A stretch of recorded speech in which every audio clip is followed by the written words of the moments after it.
नमस्कार, प्रणाम भोजपुरी समाज। खबरें भोजपुरी में आप सबके स्वागत बा। हम Mahesh Tiwari. The real king of Bhojpuri power star Pawan Singh ji के जौन सैड सॉन्ग आवे वाला रहल बा सलीम सुलेमान जी के साथ में, उ आज गाना रिलीज हो चुकल बा जी। Super star power star Pawan Singh ji के आवाज़ में वो गाना रिलीज भइल बा। वीडियो वो गाना इतना ज़बरदस्त बड़ुए, इतना ज़बरदस्त तरीका से वो गाना के गावल बा कि वो गाना के सुनला के बाद मन एकदम मस्त हो जाता।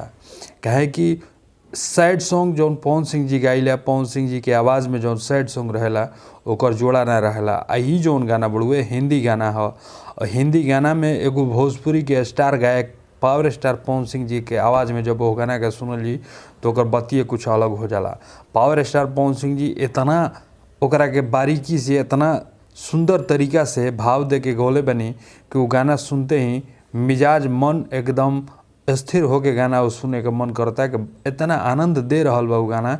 जो अभी तक ले गाना के नीचे सुन ले तो रहुआ सलीम सुलेमान जी के यूट्यूब चैनल पर रहुआ जाई और गाना के रहुआ सुनी, अपन प्यार दी और कमेंट करके बताई कि हमनी के पावर स्टार पवन सिंह जी के ओ एल्बम में गायकी कैसन बा, काम कैसन बा। ऐसे तो भोजपुरी समाज पवन सिंह जी के हर एक गाना के प्यार देवेले, यह गाना के भी अपन प्यार दी।